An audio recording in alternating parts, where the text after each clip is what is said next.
finally made it.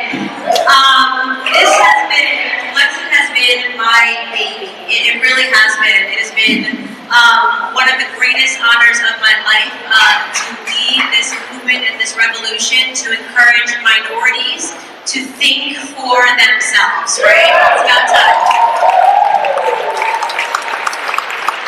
In creating Blexit, we knew that we wanted it to feel different, that we didn't want to come to people with political ideas. We wanted to come to them with values and principles.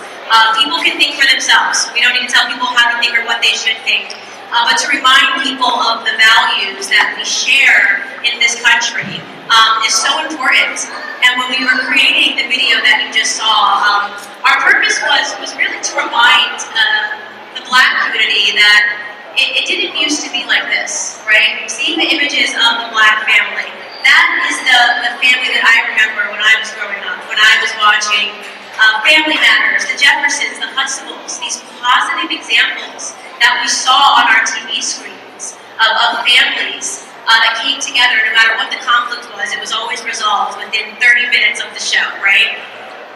And then something happened, and our media started changing things.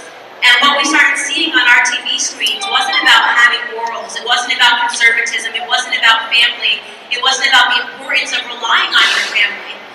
Suddenly, the most popular shows in Black America, I think the #1 show is Love and Hip Hop, which is about hip hop, obviously. It's about strippers, it's about baby mamas. And it became apparent to me that the media was resetting our goals and resetting our interests. And I wanted Blexit to work to reverse that.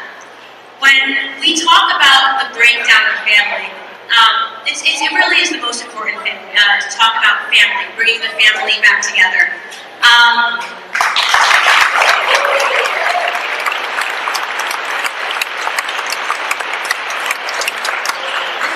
Candace!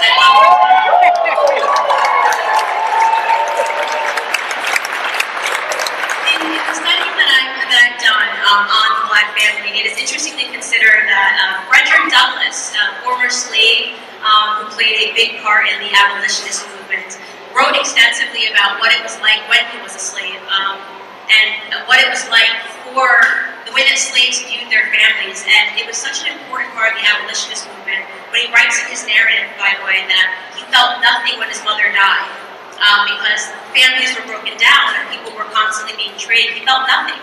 And that's an interesting thing to consider, and it actually became an inspiration. The idea of the family being broken down became an inspiration for the abolitionist movement, and then a book came out, a book that became the most popular book of the 19th century, and it was called Uncle Tom's Cabin. The irony, of course, being that today, if you are a minority conservative, the first thing you get called is an Uncle Tom. And the first thing that you should do is laugh at them because they certainly did not read the book. Uncle Tom was the hero, right? This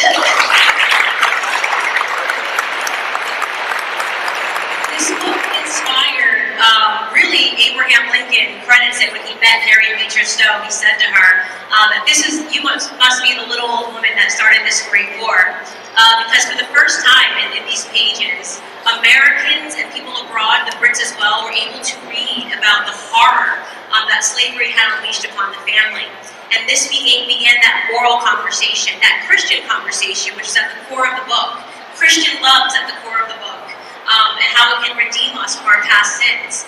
And it woke everybody up abroad and in the north here that something is really wrong and really awful about what the institution of slavery is doing to the Black family. And of course we know a war happened and slavery ended. And so tonight what you will see is the story of Black Americans, which starts with the concept of liberation. The concept of liberation began when we were freed as slaves. It was supposed to be better. We were no longer meant to be enduring these terrible days of labor. And we know throughout the liberation period, the Reconstruction era, a lot of attention was paid once again to the family. And one of the first rights that Black Americans got was the right to get married, and they did. They instantly began marrying, and they understood. They had seen how important the family unit was to white families. They wanted to mimic that, and they did. Despite segregation, despite the horrible period of segregation that followed, Black families stayed together. But then something else happened, and then you'll see tonight we entered a different period that we are in today, which is the wilderness. If not even slavery and not even segregation could untether us from the family, what ultimately did? In the 1960s, the Great Society Act was put together, which tethered Black families to the government. The government began to replace strong Black fathers in the home. They would go around and they would knock on doors, and they would encourage women to raise their children alone, and they could receive benefits from the government. Horrible incentivization.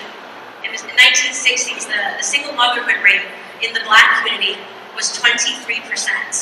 And in Moynihan's report, which came out, they thought this was an epidemic in the 1960s. They said 23% of Black youth is growing up without a father in the home. This is an epidemic. Fast forward to today, and the single motherhood rate in the Black community is 74%. You won't find that anywhere else. Nobody's talking about that or debating that. So what are we going to do? How are we going to fix it? How are we as a society, as an American society, going to realize the importance of the conservative principles that we have held on to as a nation that has brought us to the greatness that we have achieved? What are we going to do to bring us back to the roots of our conservatism? What are we going to do to bring Black America into the concept of the Promised Land? And that will be the last portion of the show. I will speak at the end, but we have some amazing speakers tonight, ones that have inspired my ideas when I woke up, when I was a sleepy liberal, and I turned on my internet, and I had Larry Elder and Dinesh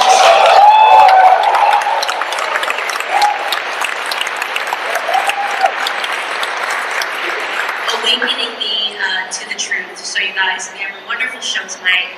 Enjoy it. Thank you. I'll be back out later.